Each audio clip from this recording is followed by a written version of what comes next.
Are They Starting to Take Our Jobs? By Zvi Maushowitz, August 27, 2025. Is generative AI making it harder for young people to find jobs? My answer is 1. Yes, definitely, in terms of for any given job that exists, finding the job and getting hired. That's getting harder. AI is most definitely screwing up that process. 2. Yes, probably, in terms of employment in automation-impacted sectors. It always seemed odd to think otherwise, and this week's new study has strong evidence here. 3. Maybe overall in terms of the jobs available, excluding search and matching effects from number 1, because AI should be increasing employment in areas not being automated yet, and that effect can be small and still dominate. The claims go back and forth on the employment effects of AI. As Derek Thompson points out, if you go by articles in the popular press, we've gone from possibly to definitely yes to almost certainly no, until what Derek describes as this week's plausibly yes, and which others are treating as stronger than that. Derek Thompson. To be honest with you, I considered this debate well and truly settled. No, I'd come to think AI is probably not wrecking employment for young people. But now, I'm thinking about changing my mind again. It's weird to pull an "I told you all so" when what you said was "I am confused" and you all are overconfident. But yeah, basically. The idea that this was well and truly settled always seemed absurd to me, even considering present effects. None of these arguments should have filled anyone with confidence, and neither should the new one, and this is AI. So even if it definitively wasn't happening now, who knows where we would be 6 months later. People changing their minds a lot reflects, as Derek notes, the way discovery, evaluation, discourse, and science are supposed to work, except for the overconfidence. Most recently, before this week, we had claims that what looks like effects of AI automation are delayed impacts from COVID, various interest rate changes, existing overhiring, or other non-AI market trends. The new hotness is this new Stanford study from Brynjolfsson, Chandar, and Chen. This paper examines changes in the labor market for occupations exposed to generative artificial intelligence using high-frequency administrative data from the largest payroll software provider in the United States.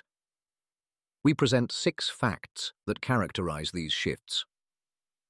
We find that since the widespread adoption of generative AI, early career workers, ages 22 to 25, in the most AI-exposed occupations, have experienced a 13% relative decline in employment even after controlling for firm-level shocks.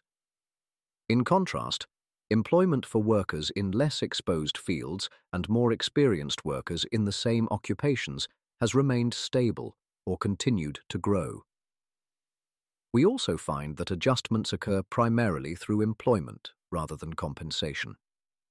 Furthermore, employment declines are concentrated in occupations where AI is more likely to automate rather than augment human labor.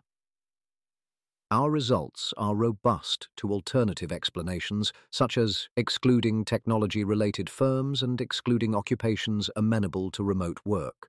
Effects acting through employment rather than compensation makes sense since the different fields are competing against each other. For labor, and wages are sticky downwards even across workers. Author, we observe millions of workers each month. Use this cut the data finely by age and OK. What do we find? Stories about young SW developers struggling to find work borne out in data. Employment for 22 to 25-year-old developers, down arrow emoji, approximately 20% from peak in 2022. Older ages show steady rise. Image. A line chart shows normalized headcount of software developers by age group from 2021 to 2025, with a vertical dashed line marking late 2022. After that point, the youngest cohorts, 22 to 25 and 26 to 30, trend downward, while the 31 to 49 and 50-plus groups generally rise or stay steady. This isn't just about software. See a similar pattern for customer service reps, another job highly exposed to AI. For both roles, the decline is sharpest for the 22 to 25 age group, with older, more experienced workers less affected. Image. A line chart plots normalized customer service headcount by age group from 2021 to 2025, with a dashed vertical marker around October 2022. Following an overall rise into late 2022, the 35 to 40 group grows the most by 2025. Ages 31 to 49 trend slightly upward or flat, while 22 to 25 declines the most and 26 to 30 edges down. In contrast, jobs less exposed to AI like health aides show the opposite trend. These jobs, which require in-person physical tasks, have seen the fastest employment growth among youngest workers. Overall, job market for entry-level workers has been stagnant since late 2022, while market for experienced workers remains robust. Stagnation for young workers driven by declines in AI-exposed jobs. Of course, lots of changes in the economy, so this is not all caused by AI. Note the y-axis scale on the graphs, but that does seem like a definitive result. It seems far too fast and targeted to be the result of non-AI factors. John Byrne Murdoch. Very important paper for two reasons. 1. Key finding. Employment is falling in early career roles exposed to LLM automation. 2. Shows that administrative data, millions of payroll records, is much better than survey data for questions requiring precision, occupation x age. There's always that battle between our findings are robust to various things, and your findings go away when you account for this particular thing in this way, and different findings appear to contradict. I don't know for sure who is right, but I was convinced by their explanation of why they have better data sources and thus they're right and the FT study was wrong, in terms of there being relative entry-level employment effects that vary based on the amount of automation in each sector. Areas with automation from AI saw job losses at entry level, whereas areas with AI amplification saw job gains, but we should expect more full automation over time. There's the additional twist that a 13% decline in employment for the AI-exposed early career jobs does not mean work is harder to find. Everyone agrees AI will automate away some jobs. The bull case for employment is not that those jobs don't go away. It is that those jobs are replaced by other jobs, so the 13% could be an 11% decline in some areas and a 2% increase in other larger areas, where they cancel out. AI is driving substantial economic growth already, which should create jobs. We can't tell. There is one place I am very confident AI is making things harder. That is the many ways it is making it harder to find and get hired for what jobs do exist.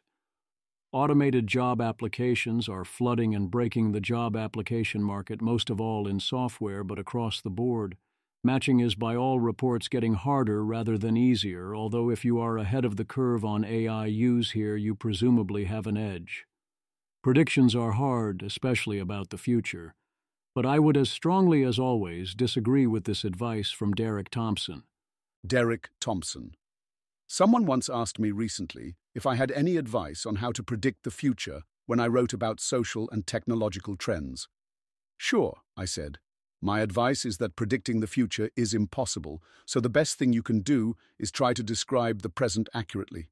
Since most people live in the past, hanging on to stale narratives and outdated models, people who pay attention to what's happening as it happens will appear to others like they're predicting the future when all they're doing is describing the present.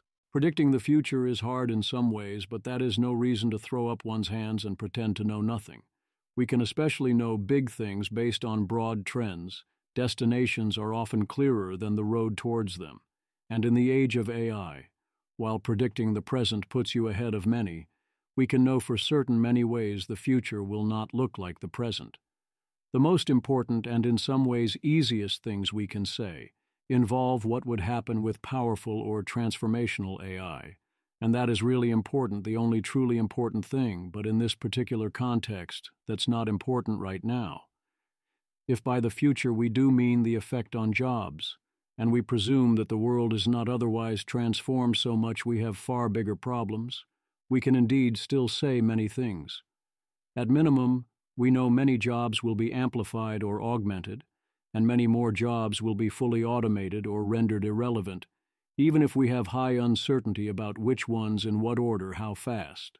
We know that there will be some number of new jobs created by this process, especially if we have time to adjust, but that as AI automates the new jobs as well, this will get harder and eventually break. And we know that there is a lot of slack for an increasingly wealthy civilization to hire people for quite a lot of what I call shadow jobs, which are jobs that would already exist except labor and capital currently choose better opportunities. Again, if those jobs too are not yet automated. Eventually, we should expect unemployment.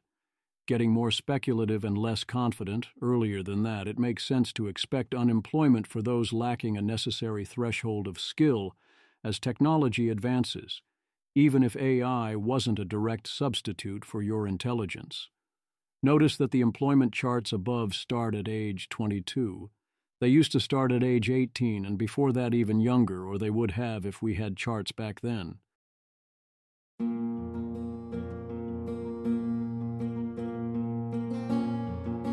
This has been an episode of the Don't Worry About the Vase podcast.